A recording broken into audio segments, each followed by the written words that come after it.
주신 은혜라는 제목으로 같이 은혜 받는 시간 갖겠습니다. 요한복음 16장 21절 어버이의 낳아주신 은혜다. 우리는 때로 생활에서 고통과 고난을 당하면서 이런 말을 합니다. 차라리 나를 안 낳았더라면 좋았겠다. 그러면 이꼴 저꼴을 보지 않아도 되었을 텐데 왜 나를 낳아서 이렇게 고통스럽게 만들었나. 이런 말을 우리가 가끔 하기도 하고 듣기도 합니다. 어떤 자녀는 그 생각을 그 부모 앞에서 그대로 쏟아내어 부모의 마음을 아프게 하는 경우가 있습니다. 그러나 그것은 자녀로서의 바른 행동이 아닙니다. 이런 말을 하면 안 되죠. 상처가 되고 마음에, 가슴에 비수를 꽂는 거예요. 왜냐하면 자녀는 부모의 사랑의 산물이기 이전에 하나님의 섭리와 계획 속에서 태어났기 때문에 그렇습니다. 모든 것이 하나님의 계획과 섭리 안에 있는 거예요. 그냥 태어나는 게 아닙니다. 그러므로 자녀는 부모의 낳아주신 은혜가 무엇인가를 분명히 알고 거기에 합당한 삶을 살아야 돼요. 하나님의 계획과 섭리로 나를 낳았지만 내가 부모님이 기르시고 나를 키워준 것이지 그걸 원망하고 불평하고 부모님의 마음을 아프게 하면 안 된다 이겁니다. 그러면 부모의 낳아주신 은혜가 무엇인지 오늘 이 시간에 몇 가지로 알아보는데요. 첫 번째가 잉태는 모두의 기쁨이었음을 알아야 합니다. 모든 잉태의 기쁨이 오늘 말씀 나오잖아요. 사람이 태어나는 것은 기쁜 거예요. 우리가 기르는 가축이나 짐승 태어나면 기분이 좋고 좋아하잖아요. 그래서 사람이 이렇게 태어나는 것도 기쁜 거예요. 왜냐하면 출애굽기 23장 26절에 내 나라에 낙태하는 자가 없고 잉태치 못하는 자가 없을 것이라 내가 너의 날수를 채우리라. 이렇게 이스라엘 백성들에게 말씀해 주셨어요. 그러니까 나라에 낙태하는 자가 없대요. 그러니까 끊어지는 거, 죽음이 없다는 겁니다. 그러면서 잉태치 못하는 자가 없을 것이라. 출애굽기 23장 26절에 말씀하셨어요. 태가 끊어지지 않을 것이다. 이거 뭐예요? 자식을 많이 주겠다. 자녀를 많이 허락하겠다. 그런 것이죠. 그래서 잉태는 하나님의 축복인 줄 믿습니다. 축복이에요. 누가 임신했다? 그럼 하나님의 축복이에요. 왜? 하나님의 계획과 섭리 안에 다 들어가 있기 때문에. 그래서 잉태는 하나님의 축복이요 성도를 사랑하는 징표다. 그렇게 우리가 이야기를 합니다. 많은 사람들이 쉽게 잉태하고 자녀를 얻고 그러니 잉태가 하나님의 축복이 아니다. 그렇게 인식할 때가 있다는 거예요. 이건 잘못된 거예요. 지금 시대에 너무나도 이것이 쉬워요. 임신하고 낙태하고 또 임신하고 자식을 버리고 이게 지금 현실적으로 많이 일어난단 말입니다. 이건 범죄죠. 죄를 짓는 거예요. 이 모든 것은 하나님의 계획과 섭리 가운데 있는데 내 마음대로 하면 안 돼요. 부모의 마음대로 하면 안 된단 말입니다. 말씀 안에서 양육이 돼야 되고 말씀 안에서 자라나야 되는 거예요. 부모님 마음대로 자식 마음대로 하면 안 된다는 겁니다. 그래서 잉태하는 것은 오늘 본문 말씀 그대로예요. 하나님의 축복이요 사랑하심을 의미한다 이거예요. 그러니까 잉태는 축복과 사랑이다 이거예요. 믿습니까? 누가복음 1장 36절 37절에 보니까 보라 내 친족 엘리사벳도 늙어서 아들을 배었으니 엘리사벳이 늙어가지고 수태를 했어요. 원래 나이가 있으면 임신을 못하는데 아이를 가졌어요. 본래 수태하지 못한다 하더니가 이미 6달이 되었나니. 임신을 못한다고 했는데 이미 6달이 됐대요. 대저 하나님의 모든 말씀은 능치 못함이 없으리라. 누가복음 1장 나왔잖아요. 나이가 늙어가지고 임신 못해요. 아브라함도 보세요. 사라가 990살에 말이 안 되잖아요. 잉태한다는 자체가 안 되는 거예요. 근데 오늘 여기 엘리사벳도 늙어가지고 아들을 갖지 못해. 자녀를 갖지 못해. 그런데 잉태했어요. 6달이 됐어요. 이것은 하나님의 복인 줄을 믿습니다. 축복이에요. 주의 사람들을 보십시오. 누구나가 잉태의 기쁨을 누리는 것은 아닙니다. 특별히 성도들에게 있어서요. 이 자녀는 뭐라고 하느냐? 여호와의 주신 기업이요 상급이다 그랬어요. 주님께서 주신 이건 기업이야 상급이에요. 복이란 말입니다. 시편 127편 3절에서부터 5절 말씀에 나와요. 자식은 여호와의 주신 기업이요 태의 열매는 그의 상급이로다. 그러니까 우리 자녀가 지금 태어나고 잘 성장하고 잘 믿음 생활을 하고 있다는 것은 복이에요. 축복입니다. 태의 열매는 그의 상급이로다. 우리의 기업이야. 기업이 뭡니까? 뭘 생산해내는 거잖아요. 이익을 창출하는 거 아닙니까? 그래서 주위 사람들에게 도움을 주잖아요. 기업이라는 게 그렇잖아요. 누구 어떤 기업이다 어떤 기업이다 하면 그걸 운영해가지고 이익 창출하고 또 사람을 고용해가지고 여러 가지로 이제 도움을 주는 거예요. 그러니까 자식이 뭐냐? 오늘 말씀 그대로 보니까 자식은 여호와의 주신 기업이야. 이해가 안 가는 거야. 아니 어떻게 아들 딸들이 기업이야? 근데 그 아들 딸들이 성장해서 커 나가면서 돈을 벌잖아요. 수입을 얻잖아요. 직장 생활을 하잖아요. 또는 사업을 하잖아요. 그러면 그 사람들이 기업가야. 그 사람에 의해서 그 자녀를 위해서 우리가 부모님의 도움을 받잖아요. 자식의 도움을 받아요. 그래서 기업이라는 거예요. 그런 의미로 하나님이 말씀해 주셨단 말입니다. 그리고 잉태는 부모의 기쁨입니다.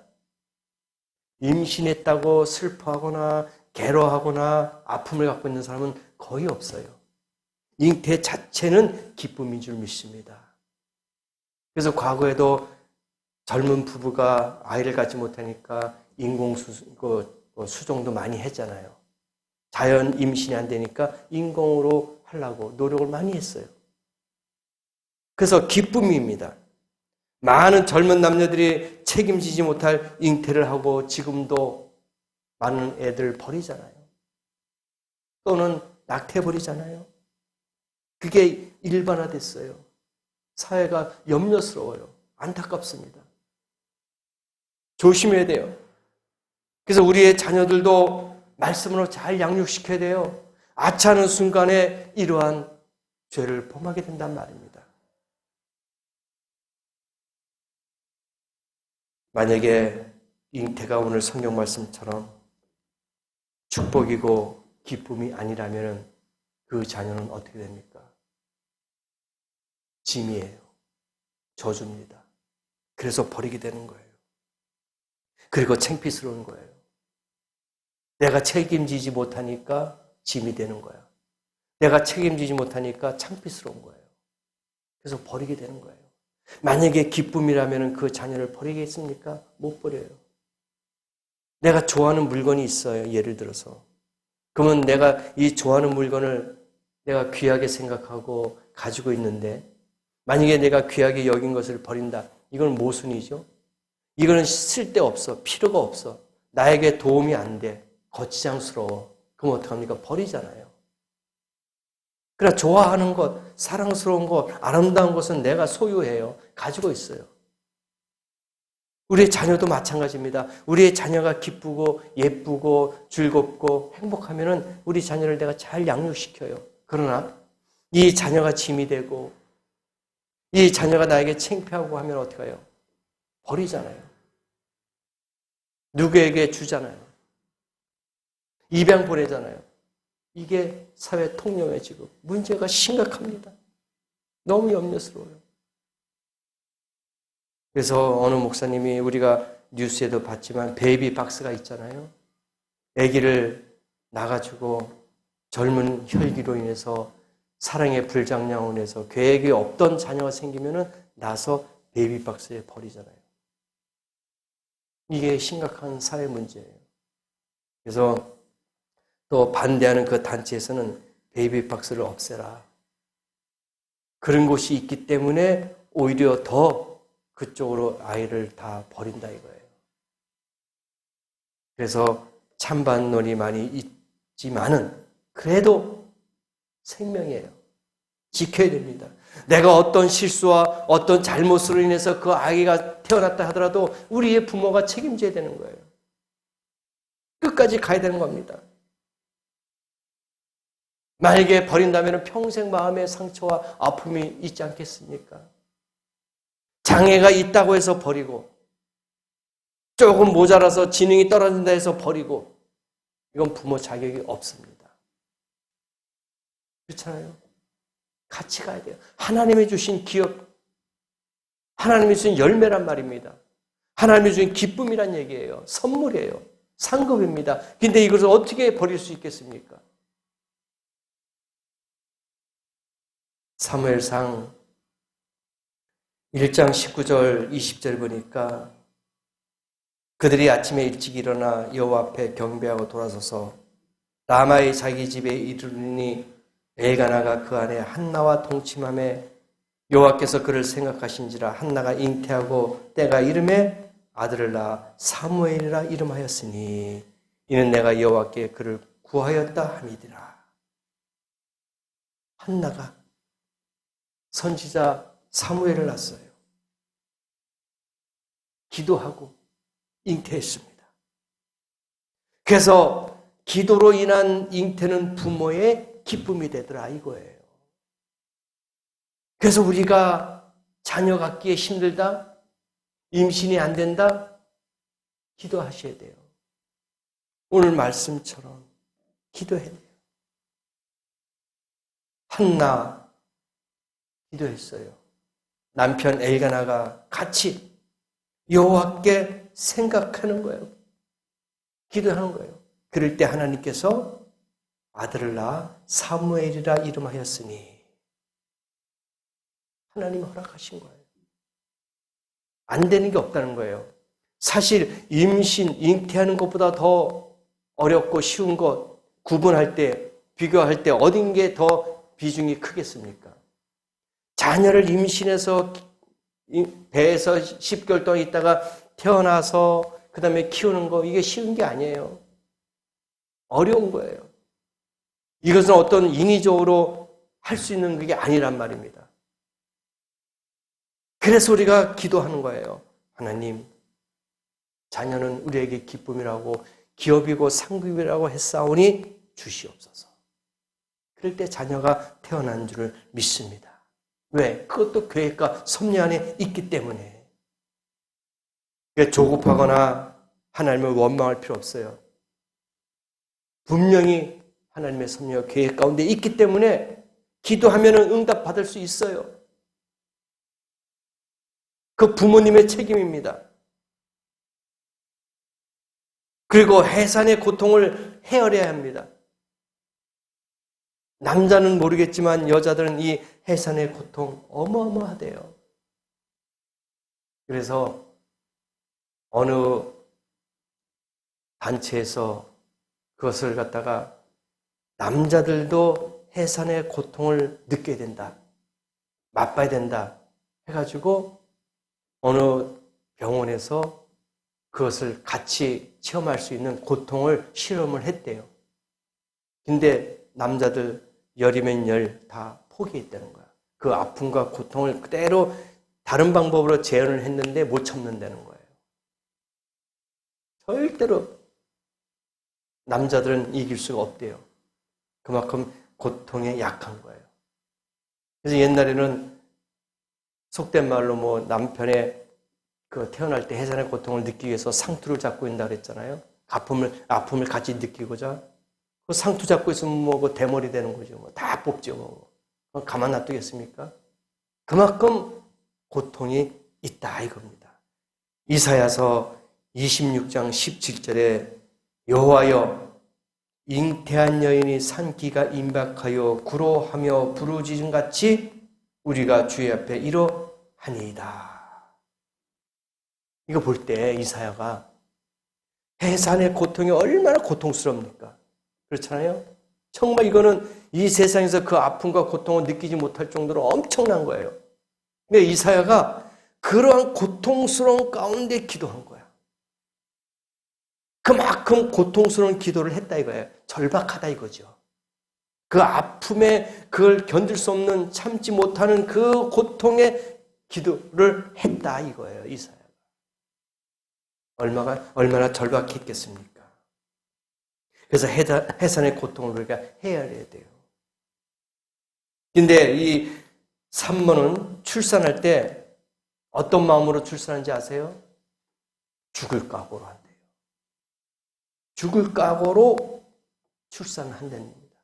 쉽게 뭐 평범하게 그냥 웃으면서 낳는 게 아니에요. 그냥 막 땀을 흘리면서 정말 죽기 살기로 그렇게 해서 태어나는 게 우리의 자녀들이란 말입니다. 그만큼 힘들대요. 근데 누구나 당하는 고통이 아닙니다. 이것은 오직 엄마만이, 부인만이 느낄 수 있는 고통이에요. 다 느끼는 게 아닙니다. 하물며 자녀를 낳으려 하는 고통이 어찌 태어난 장본인인 우리와 무관하며 모두가 당하는 고통이라고 이야기할 수가 있겠냐 이거예요. 그것은 엄마 아니면 느낄 수 없는 거예요. 해산의 고통이라는 것은 우리가 정말 헤아릴 수 있는 마음을 가져야 돼. 아, 대단하다. 그래서 부모님, 엄마는 위대하다는 소리를 듣는 거예요. 누구나 다 느끼는 게 아닙니다. 그래서 우리가 헤아릴 수 있는 마음을 가져야 돼요. 그래서 아, 엄마는 그렇구나. 우리 자녀들이 엄마를 대할 때 아, 내가 자식을 낳아봐야지만이, 내가 자식을 키워봐야만이 부모의 마음을 알듯이 아, 그렇구나. 우리 엄마는 위대하구나. 존경스럽구나. 라는 것을 느낄 수가 있다는 거예요. 그래서 우리가 헤아릴 수 있는 마음이 있어야 될 줄 믿습니다. 그리고 그 고통은요, 가장 값진 고통이래요. 무슨 뜻입니까? 가치가 있다는 거야. 해산은 가장 값진 고통이란 말입니다. 돈으로 비교할 수 없는, 어떤 가치로 비교할 수 없는 정말 놀라운, 신비스러운 그러한 값진 고통이 해산이라는 얘기예요. 그게 해산의 고통이랍니다. 그러니까 모든 자녀들이 그것을 헤아릴 수 없는 거야. 그래서 가만히 보니까 아들은 부모님에 대해서 생각을 별로 그렇게 많이 안 하는 것 같아요. 근데 딸은 부모님을 더 그냥 이 아들보다, 남자보다도 더 챙기는 것 같아요. 그게 본능인 것 같아요. 누가 가르쳐 준 게 아닌데 부모님의 그 사랑의 그 촉도 보면은 이게 본능이야. 아들은 조금 낮아, 떨어져요. 근데 딸은 부모 생각하는 게 높아요. 뭘 있으면 부모를 먼저 생각하는데 이 아들은 아닌 것 같더라고요. 왜? 딸도 여자기 때문에 자기가 자식을 낳아봤기 때문에 부모의 마음을 더 깊이 아는 거예요. 아들은 몰라요. 그 해산의 고통과 아픔과 그 신비로운 것을 모르기 때문에 그 사랑의 강도가 얕아요. 근데 딸은 부모 생각이 참 깊어요. 그런 것 같더라고요. 그러니까 다 헤아리지 못해. 부족합니다. 그래서 부모의 고통의 가치를 몰라요. 아마 아들도 안다면은 부모님을 그렇게 학대하지 않고 버리지 않고 방치하지 않을 겁니다. 더 챙기고 더 사랑스러워하고 더 존경스러워할 겁니다. 같이 느끼는 방법이 있으면 좀 좋겠어요. 예를 들어서 뭐 그 해산의 고통처럼 아픈 아주 강력한 주사가 있다든지, 어떤 무슨 물리적으로 충격을 준다든지, 그래서 이 실험했던 그 대상자 남자들에게 어떤 그 전파 같은 거, 주파 같은 거 있잖아요. 막 전자파 같은 거, 막 그걸 막 한 거예요. 못 참는 거야. 그러니까 그 해산의 고통보다 비슷한 그런 강도의 고통을 주니까 남자들은 다 포기한 거야. 그러면서 네 부인이 너무나도 위대하구나 하는 것을 느낀다는 거예요. 그러니까 그런 방법이 좀 있으면은 남자들도 체험했으면 좋겠어요. 그래야지 좀 부인에게 좀 더 잘하고 더 살갑게 할 수 있는 그런 마음이 생기지 않을까. 저는 그렇게 생각합니다. 그리고 또 두 번째가 우리를 향한 하나님의 섭리와 계획을 찾아야 한다 이거예요. 우리를 향해서 우리가 그냥 태어난 게 아니지만은 하나님의 계획과 섭리가 무엇인지 우리가 알아야 돼요. 이게 뭐냐? 사명감이다 이거예요. 사명감. 여러분, 이 땅에 그냥 막연하게 태어난 사람들은 없어요. 사명감이 있습니다. 뜻이 있어요. 태어나기 전에 하나님은 다 구분해 놓으셨단 말입니다. 예레미야 1장 5절에 보니까 내가 너를 복중에 짓기 전에, 태 생기기 전에 너를 알았고 내가 태에서 나오기 전에 너를 구별하였고 너를 열방의 선지자로 세웠노라. 예레미야를 그렇게, 선지자 예레미야를 하나님이 태 생기기 전에 내가 너를 먼저 기억하고 너를 구별하였고 너를 열방의 선지자로 세웠다 이거예요. 그래도 여러분도 마찬가지예요. 저와 여러분도 그냥 막연하게 태어난 게 아니에요. 하나님의 뜻과 섭리와 계획 가운데 우리를 지으셨어요. 우리에게 사명감이 다 있단 말입니다. 무의미한 가치의 존재가 아니에요. 다 개개인의 사명이 다 있단 말입니다. 예레미야처럼 태중에, 복중에 너 태어나기 전에 내가 너를 세웠고 너를 기억했고 너를 선지자로 만들 것이다 하고 분명히 이야기했잖아요. 예레미야서. 우리에게도 그런 사명을 가지고 다 태어난 줄을 믿습니다. 그걸 깨닫지 못하고 발견하지 못했기 때문에 그렇지 다 있어요. 그래서 우리를 향한 하나님의 계획과 섭리가 있는데 그걸 알아야 된다 이거예요. 깨달아야 된다 이겁니다. 하나님의 섭리와 계획 속에서 이루어진 은혜인데 이것을 깨닫지 못하니까 우리가 불행한 거예요. 힘든 거예요. 어려운 거예요. 받아들여야 되는데 하나님의 뜻과 섭리와 계획 가운데 있는데 우리가 그걸 인정하지 못하니까 우리가 불평이 나오고 불만이 나오고 불순종이 나오는 겁니다. 받아들이면 돼요. 인정하면 된단 말입니다. 우리가 간혹 생각하면은 이런 생각도 해봐요. 제가 아는 분에게도 이런 이제 이야기도 해봤는데 자식들이 장성에서 직장생활 하면은 월급의 차이가 많이 있어요. 어떤 분은 500만 원 받고 어떤 분은 200만 원 받고. 근데 제가 아는 그 사장님 아들이 공기업에 다니는데도 그러니까 시간 외에 일을 하는 거야. 특근이라고 하죠. 거의 뭐 특근이 많대요. 딱 5시다, 6시다 끝나지만 계속 2-3시간은 매일 거의 매일 특근을 한대요. 그래서 월급이 한 500만 원 돈 된다는 거예요.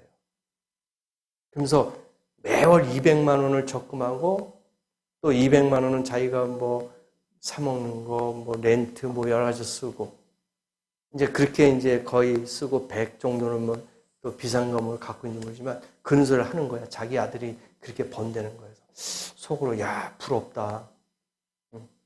우리 자식들하고 비교해 보면은 금액 차이가 나요. 근데 그게 아니더라고요. 자기의 삶에 만족하고 자기가 현재 있는 위치에서 감사하면은 그것은 어떤 물질의 비교보다도 더 큰 것이다. 저는 그렇게 생각해요. 많다고 행복하고 부러운 게 아니더라고요. 적다고 위축되고 나약한 게 아니에요. 있는 그대로 다 각자가 사명자가 다 필요해요. 필요합니다. 근데 그렇게 많이 받으면은 그만큼 일을 했고 그만큼 수명이 짧아져요. 뭐야? 조기 퇴직이 빠르다 이거예요. 정년까지 가기가 위험한 거예요. 그런 분들은. 왜? 많이 받고 고액이니까 회사 차원에서도 부담 가는 거예요. 그래서 40대 후반이나 50대 초중반이면 명퇴가 되는 거예요. 그러나 조금 받고 그냥 50대, 60대까지 그냥 가는 거예요. 쭉 가는 거예요. 별 차이가 없어요. 그런 거 볼 때. 그래서 비교하니까 내가 있는 사명, 내 위치를 찾고 비교하고 다른 사람하고 이렇게 생각해 보니까 그게 불평이 되는 거예요. 힘들어지는 겁니다. 아닙니다. 물질과 이 경제적인 것 보면은요, 많이 있는 거나 적게 있는 거나 똑같더라고요. 많이 있으면 많이 쓰게 되고 적게 있으면 적게 쓰게 되고 그렇게 되더라고요. 그래서 우리가 하나님의 뜻과 섭리를 깨닫지 못하면은 불평불만이 생길 수밖에 없어. 하나님 왜 나를 이렇게 지으셨습니까? 하나님 왜 나를 이 모양 이 꼴로 만드셨습니까? 왜 나에게 힘들고 어려움을 줬습니까? 그렇게 한단 말입니다. 우리 육신의 부모한테도 마찬가지예요. 어머니 왜 부모님 저를 이렇게 낳았어요? 왜 좋은 환경에서 태어나지 못했나요? 왜 좀 더 좋은 옷을 입지 못하고 좋은 음식을 먹지 못했나요? 내가 왜 좀 더 공부를 더 많이 뒷받침 못해줬나요? 불평불만할 수밖에 없어요. 비교하니까. 그러나 하나님의 뜻과 섭리와 계획은 다 틀려요. 그것을 우리가 받아들여야 된다 이거예요. 순응해야 된다 이겁니다. 그렇지 않습니까? 다 대통령 될 수 없잖아요. 다 국회의원 될 수 없잖아요. 그냥 순응하고 받아들여야 되는 거예요. 내 현실. 그럴 때 하나님이 복을 주시는 것이지. 불평불만하는 사람, 반항하는 사람 하나님이 복 주지 않습니다. 그래서 우리의 자녀나 우리의 부모도 그냥 순응하는 거야. 헌신하는 거예요. 하나님 감사합니다. 감사합니다. 이렇게 순응할 때에 하나님이 여러분에게 큰 복을 주실 줄 믿습니다. 말씀을 정리합니다. 우리가 자라면서 부모의 속을 썩이고 잘못된 행위를 하는 것은 부모로 하여금 왜 저런 자녀를 고통스럽게 낳아야만 했는가 하고 회의하게 만드는 거예요. 부모님 마음에 비수를 꽂는 거예요. 못을 박는 겁니다. 간혹가다 우리가 그런 말 아주 자식들도 힘들 때 너무 괴로울 때 부모님에게 그런 하소연 아닌 하소연도 하잖아요. 왜 엄마 나를 이렇게 키웠어? 왜 나를 이런 상태로 만들었어? 하고 하소연할 때가 있어요. 그건 부모님 마음을 아프게 하는 거예요. 스스로 사귈 수 있는 그런 마음이 있으면 얼마나 좋겠습니까? 그런데 그렇게 못하잖아요. 부모님에게 소리도 지르고 그냥 투정도 부르고 반항도 하고 불평불만도 늘어놓고 막 그래. 그럼 부모님은 어떻게 합니까? 그걸 그대로 스펀지처럼 받아들여요. 그럼 그게 상처가 되는 거예요. 아픔이 되는 거예요. 근데 나중에 우리가 자식을 키워보니까 그때 후회해. 근데 이미 부모님은 돌아가셨어. 그 후회가 늦은 거예요. 아, 내가 왜 살아계셨을 때 못했을까? 나중에 깨닫고 뉘우쳤지만은 그게 나에게 짐이 되는 거예요, 또. 그죠? 그래서 살아계실 때 잘해야 되고, 살아계실 때에 정말 힘이 되는 말을 해야 된다, 이거예요. 그렇게 못하는 현실이 안타깝지만은, 그러나 노력해야 됩니다. 열심히 애써야 됩니다. 우리만 부모를 원망할 권한이 있다고 생각하지 마세요. 부모이기 때문에 내 자식이기 때문에 내가 마음대로 부모님에게 할 수 있다. 그렇게 생각하면 오산입니다. 절대로 그러면 안 됩니다. 부모이기 때문에 더 존경해야 됩니다. 함부로 하면 안 된다는 거예요. 부모도 고통스럽게 우리를 낳으셨기 때문에 당연히 바른 삶을 요구할 수가 있다는 거예요. 내가 너를 어떻게 낳았는데 10개월 동안 배 아파서 그렇게 태어나게 너를 그렇게 힘들게 태어났는데 네가 그런 소리를 하면 어떻게 하느냐 하고 이야기할 수가 있다는 거예요. 엄마, 부모님이 너무나도 속상하니까 자식에게 그런 말도 하더라 이거예요. 내가 너를 어떻게 키웠는데, 내가 너를 어떻게 낳았는데 그런 말 하지 않겠어요? 부모님은 한단 말입니다. 조금 자식이 못되게 할 때, 또 부모님의 마음을 아프게 할 때, 상처를 줄 때 그런 마음이 들 때도 있어요.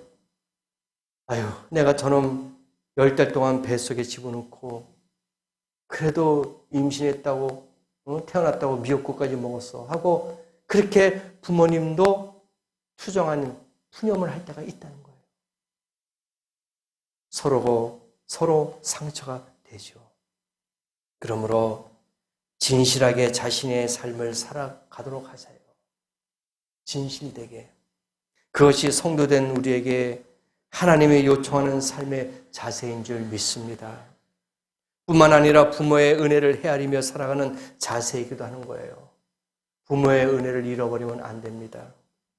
힘들게 키워서도 여러분 생명이 있잖아요. 여러분을 힘들게 키워도 여러분을 버리지 않았잖아요. 여러분을 힘들게 키워도 남에게 보내지 않았잖아요. 그래서 감사하는 거예요.